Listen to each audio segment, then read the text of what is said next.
falei. nunca é o que se fala, né? Mas quem fala. Exatamente, é quem E aí, fala. a partir do momento que aquela pessoa... A gente decidiu que essa pessoa tá com a gente, então qualquer coisa de ruim que haja sobre ela, a gente vai esconder. Pra que não... É aquela coisa, né? Eu não consigo atacar o seu argumento, então eu ataco você. É bem por aí. E a mesma coisa ao contrário. Eu não consigo justificar o argumento, então eu vou endeusar a pessoa, porque aí tudo que ela disser... as pessoas vão ter que aceitar, porque eu endeusei a pessoa. Então, a gente tem muito isso, enfim, isso vem até hoje, né? A gente vê isso acontecendo. Eu vejo amigos meus, vejo comigo acontecer. De várias coisas, já contei pra Yas, já contei aqui pros meninos isso, já contei lá na rádio também, que assim, já aconteceu de eu estar... de eu ter uma oportunidade de emprego, mas porque ideologicamente não era conveniente eu estar lá. E aí não importa se eu sou mãe solteira, aí não importa se eu sou pobre, aí não importa. Não. Importa que não é legal pro programa. Não pega bem. Não pega bem. E o assunto do programa nem era esse. Nem é esse. Não importa a sua capacidade, Não né? importa, A sua qualidade não do seu importa. trabalho. São suas ideologias. Que daí não serve pra gente. A gente prefere não... Já ouvi esse tipo de gente... Já ouvi... Não vai trabalhar com ela. Não... Mas você anda... Pras minhas amigas da comédia. Mas você anda com a Cris Paiva? Nossa, assim. Porque eu não... E olha que eu não... Longe disso, não me classifico como direita. Eu me classifico como liberal. Mas o fato de eu não ser esquerda já é o suficiente para que eu não sirva, entendeu? Exatamente. Mas, assim, mais comum, assim, de eu já ter ouvido isso.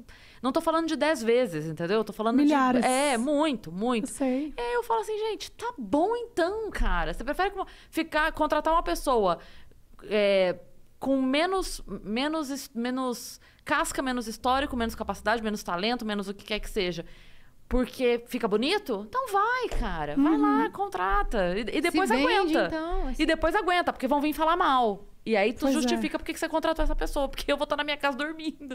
Mas é muito isso. Eu já sofri um boicote no trabalho também por causa dos meus posicionamentos. E esse foi, inclusive, um dos motivos que eu assim, um dos impulsos para que eu falasse, não, eu preciso ter o meu negócio, eu preciso empreender, eu preciso ter o meu trabalho, uma empresa que é minha, porque eu não quero que as minhas opiniões estejam sujeitas à aprovação de ninguém. Eu quero poder falar o que eu penso. Liberdade de expressão. Exatamente. É por isso que também essa onda de podcast está muito forte agora. Sim. Que aqui você pode falar o que você quiser, desde que você não cometa um crime, porque quem vai tomar o processo é a gente. Mas você pode falar o que você quiser. Então vocês vão cortar aquela parte, né? Que Eu já gravei. Mas isso é muito real, assim. Então, eu falei, eu não quero que as minhas opiniões, eu não quero que o que eu penso... isso sou eu, isso é parte de mim. Eu não quero que isso fique submisso à aprovação de outra pessoa, que eu não sei nem quem é. Eu não sou obrigada a concordar com você. Eu tô sendo contratada aqui para fazer o quê? Você vai ser copywriter. Beleza, eu preciso escrever um texto? Eu vou escrever. Não importa o que eu penso fora daqui. Mas para as pessoas isso não é suficiente. Né? Você vende a sua alma, você não está apto a assumir aquela função. É aquilo que a gente estava falando agora há pouco. É a caixinha. Ou você tá 100% na Sim. caixinha... Ou e se você mudar de caixinha é porque você é insegura. Exato. Suas ideias não estavam coerentes o suficiente. Você vai mudando. Exatamente. E não tem nada a ver isso daí. Não. Mas sobre o conteúdo do feminismo, o que você falou de tão desconfortável que causou tudo isso? Não, o que eu falei foi isso que eu falei aqui, só que eu dei um pouco mais de detalhes, assim. Mas você é contra o movimento? Por isso? Sou pela essência que ele tem, que ideologicamente eu não aprovo, entendeu? Entendi. Porque tem essa... Porque eu não falei muito de outras questões, né? Quando você fala sobre a revolução, você fala sobre o ataque à família, que são coisas que eu defendo. Não a família tradicional margarina, não, mas a família como instituição sólida que forma indivíduos, ponto. Então, assim... Às vezes é a tia às e vezes o avô que criou é... o neto e deram uma base pra ele. Às vezes o indivíduo é a Carol Conká, mas é um indivíduo.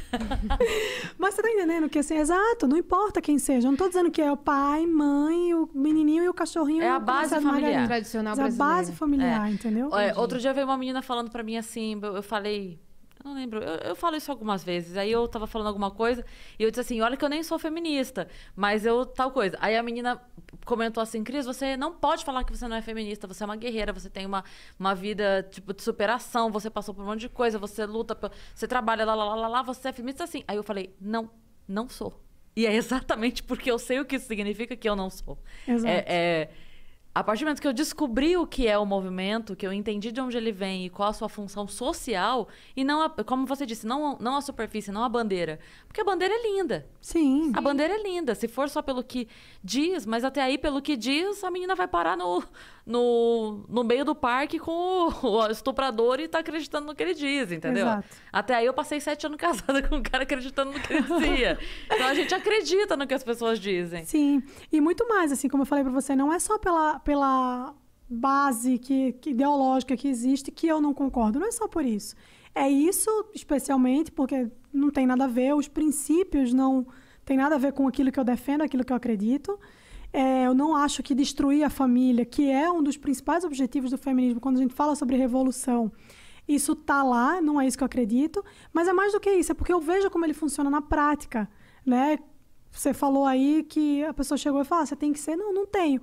E uma vez eu fui cobrada isso no Twitter, na época que eu nem falava muito sobre feminismo ainda, eu falei que não era feminista, e aí uma moça que era líder do Fêmen aqui no Brasil, que é um dos maiores movimentos feministas do mundo, né, dos maiores grupos, ela falou pra mim, sabe o que eu acho? Acho que você deveria ser estuprada, porque aí você vai aprender como o feminismo é importante. Eu falei, pois é, você tá entendendo por que eu não sou? Por isso.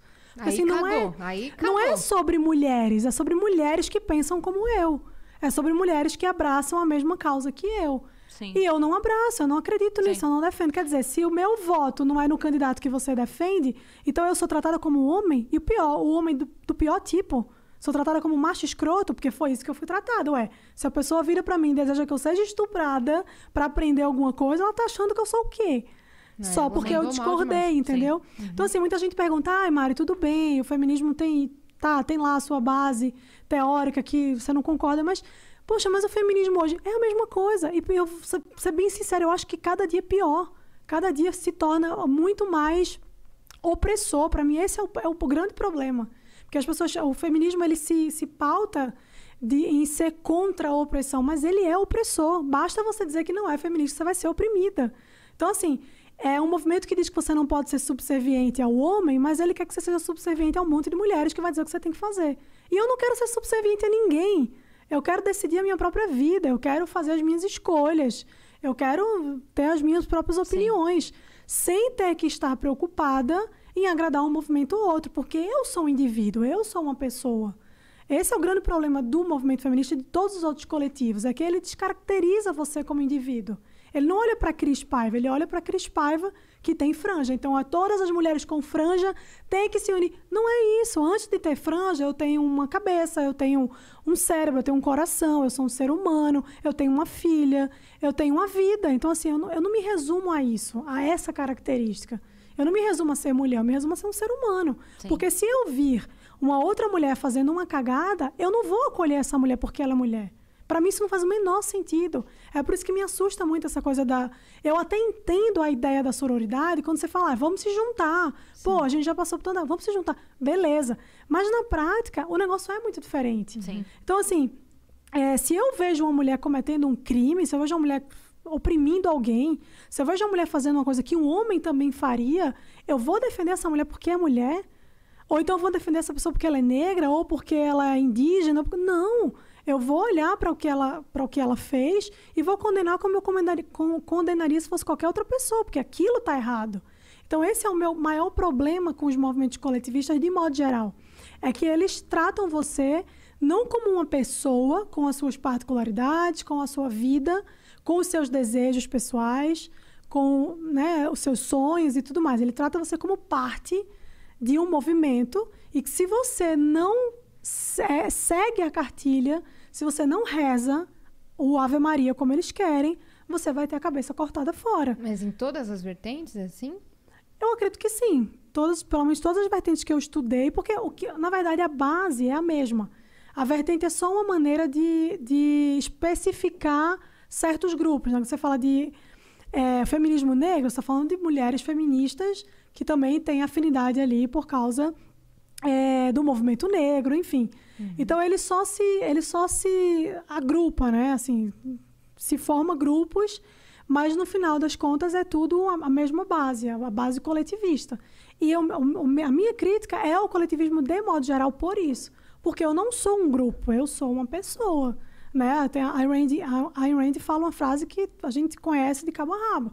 A menor minoria do mundo é o indivíduo. Sim. Então, assim, eu tenho minhas ressalvas com a Ayn Rand por vários motivos, mas nesse ponto ela acertou em cheio. A menor minoria sou eu. Então, se eu não sou respeitada como indivíduo, por que eu acho que alguém vai me respeitar como grupo? Né? Porque, assim, grupo não pensa. Grupo não tem uma identidade. Grupo não tem um RG. Grupo é grupo. Grupo pode ser qualquer coisa. E pode não ser nada. Agora, eu sou uma pessoa, entendeu? Então, eu quero ser respeitada como pessoa. Então, esse, para mim, é o principal ponto, assim, que me afasta muito dessas ideologias coletivistas de esquerda, porque a esquerda, ela é coletivista em essência. Então, é por isso, assim, porque eu penso que, para mim, não. Eu não quero ser escrava de ninguém. Sim. Eu não quero ser escrava de movimento nenhum. Eu sou eu tenho as minhas ideias, hoje eu penso isso, amanhã pode ser que eu não pense mais. Tá tudo bem. E eu não quero ser cobrada por isso, porque eu mudei de ideia. Porque eu pensava, não quero. Eu não quero que ninguém fique aqui dizendo, você tem que fazer isso, você tem que fazer aquilo. Então, é uma coisa que eu sempre falo, se você tá vendo ali um movimento que diz que para você ser livre, você precisa se submeter a tudo que essas pessoas querem que você submeta, então o objetivo não é liberdade.